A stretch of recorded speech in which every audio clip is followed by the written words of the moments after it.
అంటే భువనగిరి అనగానే నయీం, నయీం అంటే భువనగిరి. అసలు అంటే బెల్లి లలితకి నయీంకి మధ్యన వివాదం, అది వ్యాస్ కేసు పక్కన పెడితే అసలు నయీం అనే వ్యక్తి భువనగిరిలో ఎలాగ ఉండేవాడు, అసలు నయీం బ్యాక్గ్రౌండ్ ఒకసారి చెప్పండి. మీకు నయీం క్లాస్మేట్ కూడా అని మీకు తెలుసు? అవును సార్, అవును. అయితే నయీం స్కూల్మేట్, క్లాస్మేట్ ఏం కాదు, అయితే మంచి ఫ్రెండ్ నాకు. మేము చేస్తున్న ఉద్యమాల్లో కలిసి వచ్చేది. ఆ తర్వాత అతను నక్సలైట్లకి వెళ్ళిపోయాడు. మేమేమో మా సామాజిక ఉద్యమాలు మేము కొనసాగిస్తూ ఉన్నాం. అయితే నక్సలైట్లకు వెళ్ళిపోయిన తర్వాత వ్యాస్ హత్య కేసులో అతన్ని అరెస్ట్ చేశారు. అరెస్ట్ చేసి జైల్లో 7 సంవత్సరాల సందున్నారు. నయీం స్వతహాగా మంచోడే. అంటే వ్యాస్ హత్య కేసు కన్నా ముందు నయీం మరొక క్రైమ్ చేశాడు కదా, యాదగిరిగుట్ట బ్రహ్మోత్సవాలప్పుడు అక్కడ బాంబు బ్లాస్ట్ చేసిందని తెలిసింది. నాకైతే క్లియర్గా తెలియదు. కానీ అప్పటికే మాకు ఎవరికి భువనగిరిలో కనిపిస్తలేడు అతను.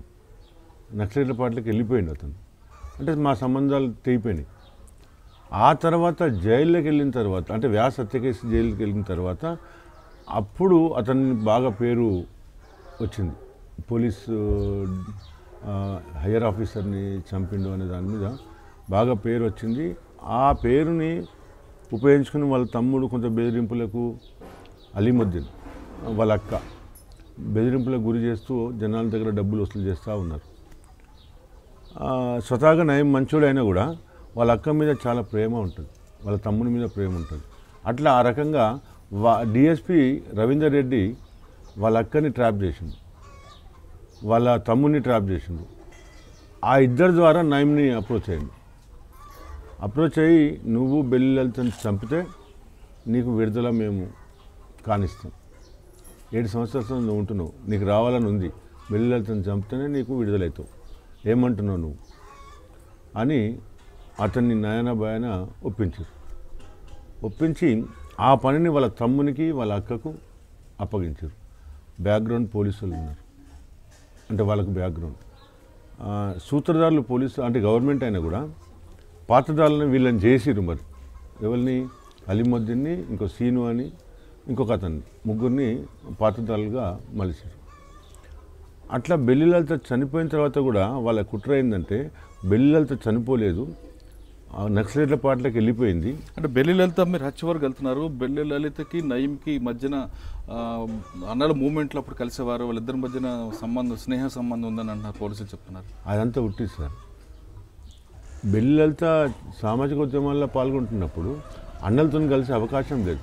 మరి నయీం కోసం ఆమె జైలుకి వెళ్ళడం, అదేవిధంగా కోర్టుకు రావడం కూడా జరిగాయని అప్పుడు పేపర్లో కూడా వచ్చే పోలీస్ రికార్డ్స్ కూడా చెప్తున్నాయి. అది వాస్తవమే కావచ్చు, నాకైతే తెలియదు.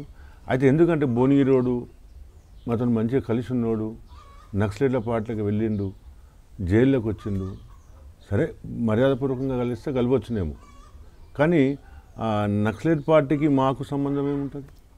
అంటే బెల్లి లలిత మావోయిస్ట్ పీపుల్స్ వారికి సానుభూతి పరువులుగా ఉంటూ నయీం కలవడానికి జైలుకి వెళ్ళడం, అదేవిధంగా నాంపల్లి కోర్టుకు అతను వస్తున్నప్పుడు వీళ్ళిద్దరు కలిసి ఉండడం, మాట్లాడేవారు అనేది అదంతా తప్పు సార్. అదంతా అప్పుడు మాధవరెడ్డి సృష్టించిన సృష్టి. ఫొటోస్ కూడా ఇచ్చినప్పుడు అదంతా సృష్టి మాధవరెడ్డిది. మాధవరెడ్డికి ఏం భయము?